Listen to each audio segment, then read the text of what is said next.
आज का हमारा विषय है कुंवर नारायण के द्वारा रचित कविता, कविता के बहाने और बात से विधि पर। सर्वप्रथम हम कुंवर नारायण जी का जीवन वृत्तांत जानेंगे। नारायण जी का जन्म सन 1927 में उत्तर प्रदेश में हुआ। नारायण जी ने हिंदी साहित्य जगत को अपनी प्रमुख रचनाएं प्रदान की, जैसे चक्रव्यूह, परिवेश, हम तुम, अपने सामने कोई दूसरा नहीं, इन दिनों आत्मजयी, आकारों के आसपास, आज और आज से पहले, मेरे साक्षात्कार। इन्हें अनेक पुरस्कारों से सम्मानित किया गया, जैसे साहित्य अकादमी पुरस्कार, प्रेमचंद पुरस्कार, लोहिया सम्मान, ज्ञानपीठ पुरस्कार इत्यादि। जैसा कि नारायण जी ने इन पंक्तियों के माध्यम से बताया है, न जाने कब से बंद, एक दिन इस तरह खुला घर का दरवाज़ा, जैसे गर्दे से ढकी एक पुरानी किताब। गर्दे से ढकी पर पुरानी किताब खोलने की बात कहने वाले कुंवर नारायण ने सन 1950 के आसपास काव्य लेखन की शुरुआत की। उन्होंने कविता के अलावा चिंतनपरक लेख, कहानियाँ और सिनेमा तथा अन्य कलाओं पर समीक्षाएं भी लिखी हैं, किंतु कविता की विधा को उनके सृजन कर्म में हमेशा प्राथमिकता प्राप्त रही। नई कविता के दौर में जब प्रबंध काव्य का स्थान प्रबंधकों की दावेदार लंबी कविताएं लेने लगीं, तब कुंवर नारायण ने आत्मजयी जैसा प्रबंध काव्य रचकर भरपूर प्रतिष्ठा प्राप्त की।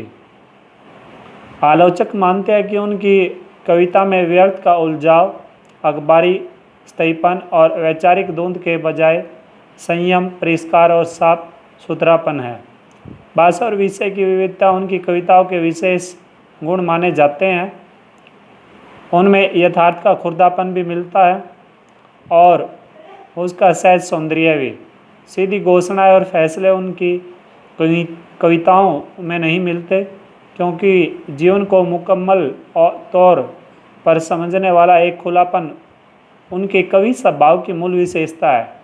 इसीलिए संशय, संभ्रम, प्रश्नाकुलता उनकी कविता के बीज शब्द हैं। जैसा कि कवि कुंवर नारायण जी ने कविता के बहाने में बताया है। क्या बताया है कि सर्वप्रथम हम इसका सारांश जान लेते हैं। कविता के बहाने, कविता में कवि की शक्ति पर कवि ने कविता की शक्ति के विषय में बताया है। कवि के कहने का तात्पर्य है कि कविता में जिस तरह से चिड़िया की उड़ान, फूलों की मुस्कान और बच्चों के खेल, ये तीनों आपस में एक दूसरे से मिलते जुलते हैं। ये तीनों अपने आप में सुंदर होते हुए भी असीम होते हैं, परंतु कविता का क्षेत्र असीम है। ये तीनों तो क्या हैं? ये तीनों की सीमाएं निश्चित है। किस किस की? चिड़िया के उड़ने की, फूलों के खिलने की और बच्चों के खेलने की। इन तीनों की तो क्या है? सीमाएं निश्चित होती है, लेकिन कविता की कोई सीमा निश्चित नहीं होती। कवि ने आगे बताया है कि इस कविता के अंतर्गत जड़, चेतन, पशु, पक्षी, मनुष्य आदि सभी क्या हो जाते हैं? उसमें मिल जाते हैं। दूसरी बात सीधी पर में भाषा की सरलता और सहजता के विषय में कवि ने बताया है।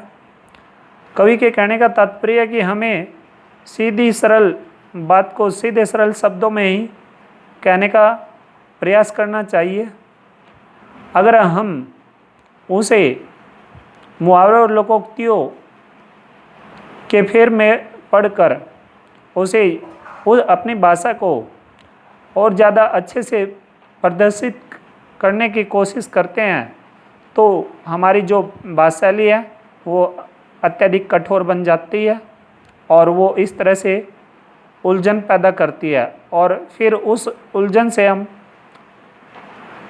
निकलने का प्रयास भी करें तो हम निकल नहीं पाते। ऐसे ही कवि भी भाषा को सीधी सरल शब्दों में कहने का प्रयास बताते हुए कहता है कि कई बार क्या होता है कि हम सीधे सरल शब्दों में अपनी बात न कहकर बड़े प्रदर्शित भाषा का प्रयोग करते हैं। तो इस तरह से कवि ने बताया कि जैसे जैसे कवि उलझाव से निकलने का प्रयास करता है, क्योंकि कवि भी इस भाषा के चक्कर में फंस चुका था, वो भी अपनी भाषा शैली को अत्यधिक सुंदर बनाने की कोशिश में कठिन से कठिन शब्दों का प्रयोग कवि ने करना चाहा। तो इस तरह से जटिलता और अधिक बढ़ने लगती है, क्योंकि हम अगर कठिन से कठिन शब्दों का प्रयोग करेंगे तो न तो वो पाठक गणों की समझ में आएगा, न श्रोता गणों की समझ में आएगा, उसका अर्थ ही नहीं समझ आएगा, तो फिर वो जो कविता है उस कविता का जो मूल भाव है वो बिल्कुल ही समाप्त हो जाता है। कुछ लोग इस उलझाव का समर्थन करते हैं और इस तरह से परिणाम स्वरूप बात का जो मूल भाव होता है वो बिल्कुल क्या हो जाता है, नष्ट हो जाता है। अगर हम कैसे नष्ट हो जाता है, अगर हम कठिन से कठिन शब्दों का प्रयोग करने की कोशिश करते हैं। अर्थात कहने का तात्पर्य है, अगर हम भाषा शैली को अत्यधिक सुंदर बनाने की कोशिश में कठिन से कठिन शब्दों का, मुहावरों का, लोकोक्तियों का इत्यादि जो काव्य तत्व होते हैं उनका प्रयोग करते हैं या करने की कोशिश करते हैं, तो उस भाषा शैली का जो मूल भाव है, वो मूल प्रभाव है, वो नष्ट हो जाता है। कहने वाला भाषा की जटिलता से तंग आकर जोर जबरदस्ती करने लगता है और इस प्रकार वह चाहे अनचाहे वो जो भाषा शैली है वो और भी ज़्यादा जटिल बन जाती है। कहने का तात्पर्य यही है कवि का इसमें बात सीधी थी, पर कि कवि यही बताना चाहता है कि हमें आसान से आसान शब्दों का प्रयोग करना चाहिए जो पाठकगण, श्रोतागणों को आसानी से उनका अर्थ समझ आ सके।